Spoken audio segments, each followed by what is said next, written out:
রান্না করেছি বেগুন দিয়ে ইলিশ মাছ আর মাসকলাইয়ের ডাল। নমস্কার, আমি স্বপ্না। দেশ এবং দেশের বাইরে যে যেখান থেকে ভিডিওটি দেখছেন, আপনাদের সবাইকে অনেক অনেক শুভেচ্ছা। স্বপ্নাস ব্লগে সবার আমন্ত্রণ। নিত্যদিনের কাজকর্ম, রান্নাবান্না, খাওয়া দাওয়া এইসব বাস্তব চিত্রগুলি নিয়ে নতুন একটি পর্ব সাজানোর প্রয়াস করছি। আশা করছি আপনাদের সবার ভালো লাগবে। তাই অনুরোধ রইল, পর্বটি প্রথম থেকে শেষ পর্যন্ত দেখুন। গতকাল কোল্ড প্রেস কোকোনাট অয়েল তৈরি করার জন্য একটা নারিকেলের দুধ বের করে 2টা গ্লাসে রেখেছিলাম। এখন দিনের 11টা বাজে। গ্লাস দুটো ফ্রিজ থেকে বের করে আনলাম। কিভাবে অয়েলটা উপরে জমে গেছে দেখুন, আর জলীয় অংশটা নিচে পড়ে আছে। আগুনের তাপ বা সূর্যের তাপ ছাড়া এভাবেই আমি কোল্ড প্রেস কোকোনাট অয়েল তৈরি করি। গ্লাসে রাখাতে অয়েলটা গাঢ় হয়ে বসে গেছে, উঠাতে সুবিধা হয়েছে। খুব সুন্দর মতো অয়েলগুলো নিয়ে নেব, এক বিন্দুও নষ্ট করব না। আজ হলুদের সাথে খাওয়ার জন্য কোল্ড প্রেস কোকোনাট অয়েল নাই, তাই এটা দিয়ে খাবো আজকে। এটার আরও কাজ আছে। দইয়ের মতো এভাবে ফেটিয়ে ঢাকা দিয়ে নর্মাল তাপমাত্রায় রেখে দেব 12-14 ঘন্টা। এরপর জল আর তেল আলাদা হয়ে যাবে। তারপরেই আবার ফ্রিজে নর্মালে রেখে দেব 30 মিনিট বা 1 ঘন্টার মতো। এরপরে উপরে তেলটা শক্ত হয়ে জমে যাবে, আর জলীয় অংশ যদি কিছু থাকে ওটা নিচে পড়ে থাকবে। পরে ওই কেকের মতো তেলটাকে ভেঙে ভেঙে বয়মে রেখে দেব। তো এখন নারিকেলের দুধটাও ফেলবো না, এটার সাথে হলুদ মিশিয়ে আমরা দুজনে খেয়ে নেব। এখানে 2 ইঞ্চি পরিমাণ কাঁচা হলুদ, 20-25টা গোলমরিচ আর 2 চিমটি পরিমাণ হিমালয়া পিঙ্ক সল্ট একসাথে বেটে রেখেছিলাম। সম পরিমাণে 2 গ্লাসে নিয়ে নেব। নারিকেলের দুধটা আর ফেলতে হলো না, বা আমি কখনো ফেলি না। এটা চিংড়ি মাছ টাছ দিয়ে রান্না করে খেয়ে নেই, না হয় এভাবে করে খেয়ে নেই, হলুদের সাথে খেয়ে নেই বেশিরভাগ সময়।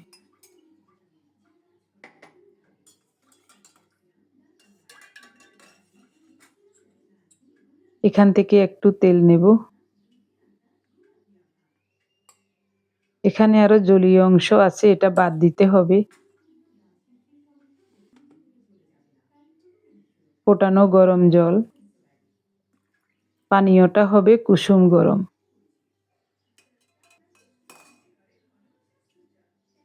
দুইজনে 2 গ্লাস খেয়ে নেব। এখন এই অয়েলটাকে ঢেকে নর্মাল তাপমাত্রায় রেখে দেব। মাসকলাইয়ের ডাল রান্না করব। ডালগুলো পরিষ্কার করে ধুয়ে ফোটানো গরম জলে দিয়ে দিলাম। ফেনা কাটতে হবে না, ফেনা বসে গেছে। ময়লাও নাই, যেহেতু ডাল পরিষ্কার করে ধুয়ে দিয়েছি। তো ডাল সিদ্ধ হোক, এখন আমি সবজি কেটে নেব। ইলিশ মাছ রান্নার জন্য একটা বেগুনের অর্ধেকটা দেব। পুরাটা দিলে বেশি হয়ে যাবে, অর্ধেকটা দিচ্ছি। বেগুনটা তেমন কচি নয়, এটুকু থাক, এটা পরে রান্না করা যাবে। ফুলকপিটা মাসকলাইয়ের ডালে দেব। চুলার তাপটা কমিয়ে ঢেকে রেখেছি, অল্প সময়ে ডালগুলো সিদ্ধ হয়ে যাবে। ডালে এখনো কিছুই দেই নাই।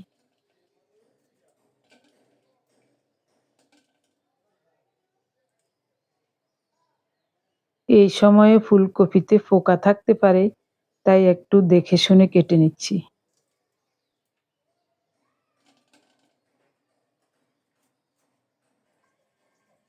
ইলিশ মাছটা আরো অনেক আগে ভিজিয়ে রেখেছিলাম। নর্মাল হলে আইসটা উঠিয়ে নিয়েছি, এখন কেটে নিচ্ছি।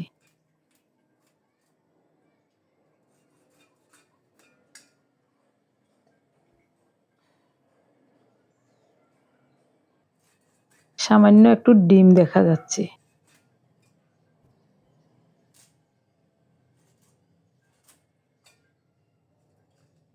বাস কাটা হয়ে গেল। এবার পরিষ্কার করে ধুয়ে নেব। পাটার উপর নিলাম ধনিয়া, জিরা আর একটু আদা। এগুলি একসাথে মিহি করে বেটে নেব মাসকলাইয়ের ডালে দেওয়ার জন্য।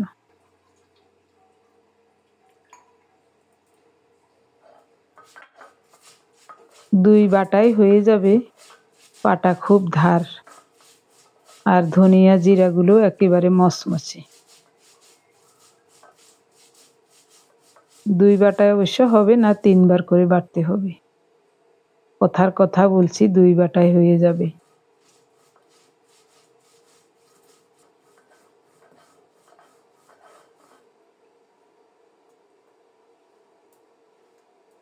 আরো একবার বেটে নেব, 2 বাটা দিয়েছি।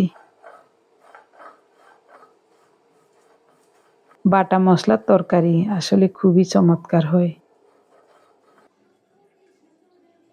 বেশি করে কয়টা কাঁচামরিচ বেটে নিচ্ছি, অল্প একটু ডালে দেব, বাকিটা মাছের তরকারিতে দেব। মরিচগুলো ছোট এবং কচি, তাই একসাথে সব বেটে নিচ্ছি, এগুলি কাটতে গেলেও বিরক্ত লাগে।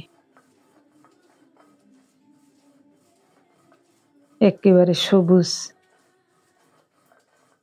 বাটা হয়ে গেছে, উঠিয়ে নিলাম।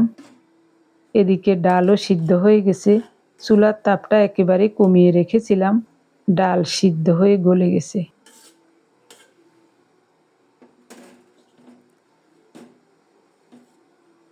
পাতিলটা নামিয়ে রাখবো। ওই চুলায় ভাত বসিয়েছি।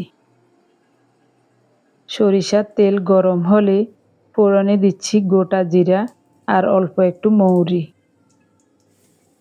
ডালের পরিমাণ লবণ দিয়ে দিলাম। এবার বাটা মশলাটা দিয়ে দিলাম। মশলাটাকে লাল লাল করে কষিয়ে নেব। ধনিয়া, জিরা, আদা।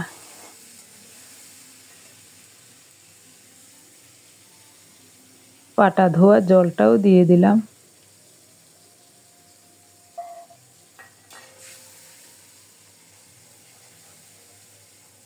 মশলাটা কষানো হয়ে তেল ছেড়ে দিয়েছে। এখন দেব ফুলকপি।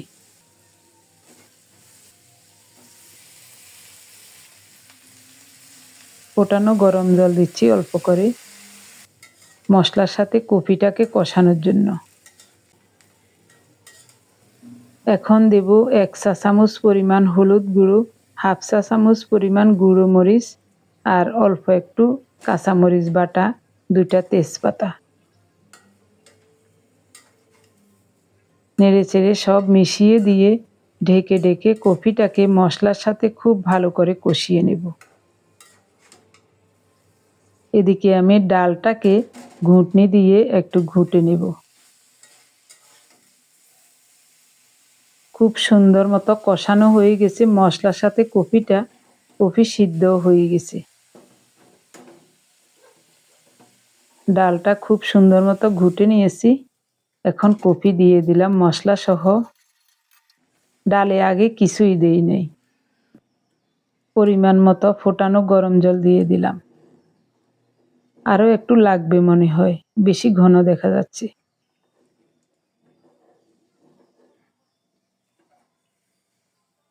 আরো সামান্য জল দিলাম।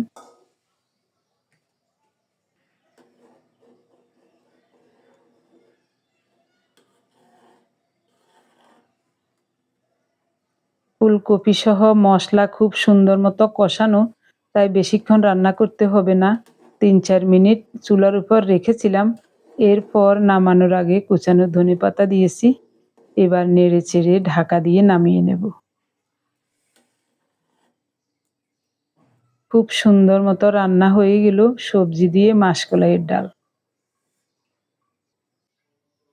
ইলিশ মাছের পিসগুলো পরিষ্কার করে ধুয়ে লবণ হলুদ মাখিয়ে নিচ্ছি। এদিকে কড়াইতে তেলটাও গরম হয়ে যাচ্ছে। গতকাল রাতে পার্থর জন্য 2 পিস মাছ ভাজা করেছিলাম, ওই তেলেই মাছের পিসগুলো ভেজে নিচ্ছি। বাটা কাঁচামরিচের সাথে স্বাদমতো লবণ, 1/2 চা চামচ হলুদ গুঁড়া দিয়ে ভালোভাবে মিশিয়ে নেব। এটা দিয়ে ইলিশ মাছ রান্না করব।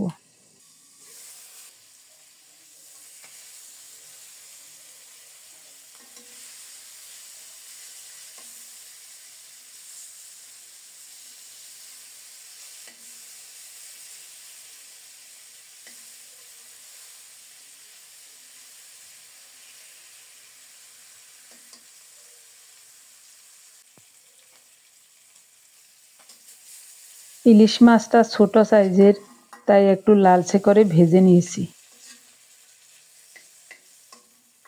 অল্প তেলেই কি সুন্দর মতো ভাজা হয়ে গেল। সাথে সাথে কড়াইতে ঠান্ডা তেল দিয়ে হলুদ আর লবণটা আগে উঠিয়ে নিচ্ছি। এটা পুড়ে গেলে তরকারিটা তিতা হয়ে যাবে। মাছের উপরে নিয়ে নিলাম, কালো জিরা ফোড়নে দিয়েছি। এবার বেগুন দিয়ে দেব। মাছ মাখানো ওই বাটিতে বেগুনের পিসগুলো একটু মাখিয়ে নিয়েছিলাম, তাই হলুদ দেখা যাচ্ছে।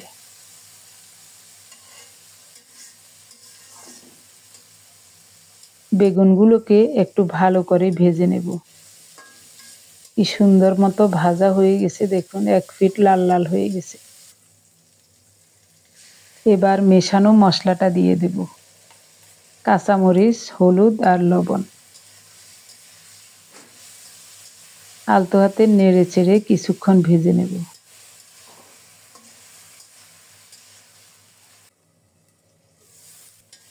তরকারির রংটা মনে হচ্ছে সবুজ হবে।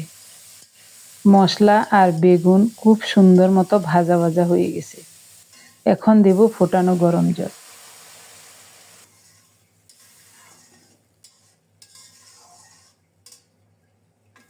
মাছের পিসগুলো দিয়ে দেব।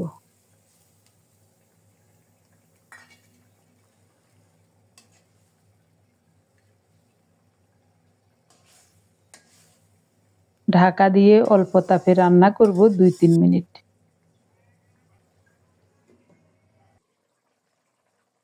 দুই তিন মিনিট পর ঢাকা উঠিয়ে দেখছি রান্নাটা খুব সুন্দর মতো হয়ে গেছে।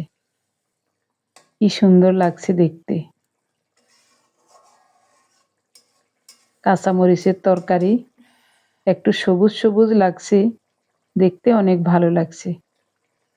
এখন নামাবো। বাটিতে নিয়ে নিলাম। সিরামিকের এই 2টা বাটি গতকাল নিয়েছি। দেখতে কেমন লাগছে অবশ্যই কমেন্টস করে জানাতে ভুলবেন না। কত সুন্দর 2টা সিরামিকের বাটি ছিল, সব সময় ব্যবহার করতাম। ওই 2টা বাটি কিভাবে জানি আমি নিজেই একটা একটা করে ভেঙে ফেলেছি, আমার হাতেই ভাঙ্গা গেছে। এরকম একটা সাদা বড় প্লেটও আমার হাত থেকে পড়ে ভেঙে গেছে। তো এই 2টা বাটি এনেছি, এই 2টা কতদিন টিকে ভগবানই জানেন। আজ শাক সবজি ভাজা ভুজি নাই প্রথম পাতে খাওয়ার জন্য, তাই প্রথমেই মাছের তরকারি নিচ্ছি।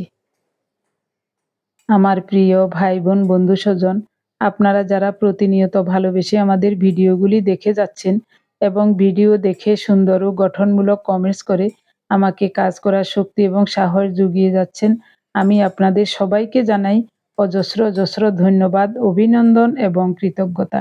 সেই সাথে আজকের সম্পূর্ণ পর্বটিও কেমন লাগছে অবশ্যই কমেন্টস করে জানাতে ভুলবেন না।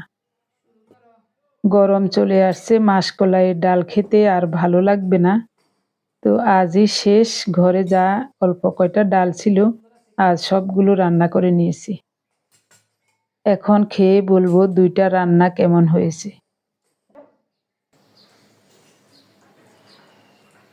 ভালো হয়েছে নি?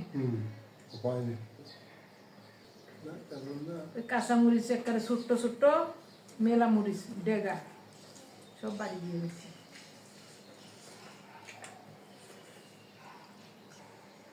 কি চমৎকার হয়েছে গো।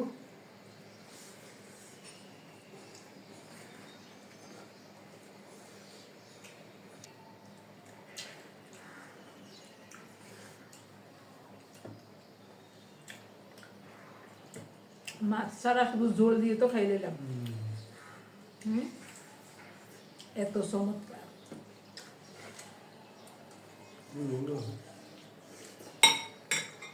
খালাইও না,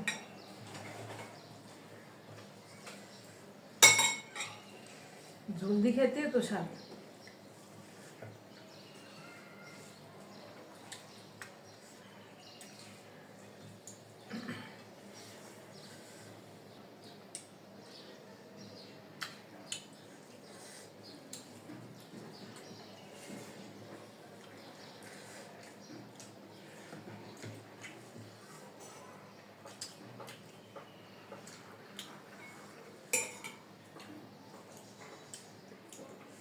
কালো জিরা দিয়ে রান্না করাতে এত চমৎকার হয়েছে।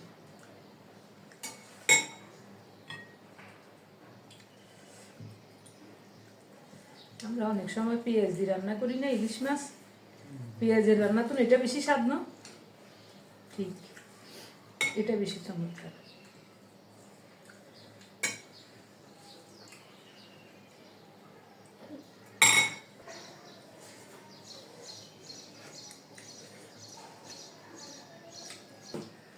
ডালটা খেয়ে দেখি।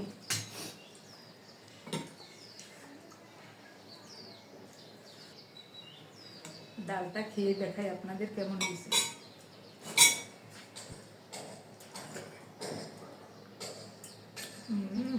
এটাও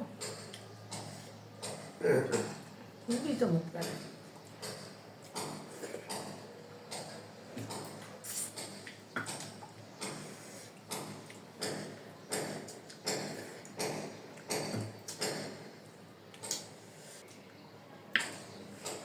কি চমৎকার হয়েছে, তোমার কাছে কেমন লাগে বলো। আমার প্রিয় ভাই বোন বন্ধু স্বজন, এতক্ষণ পর্যন্ত ভিডিওটি দেখার জন্য আপনাদের সবাইকে জানাই অজস্র অজস্র ধন্যবাদ, অভিনন্দন এবং কৃতজ্ঞতা। সবাই ভালো থাকুন, দেখা হবে আগামী পর্বে।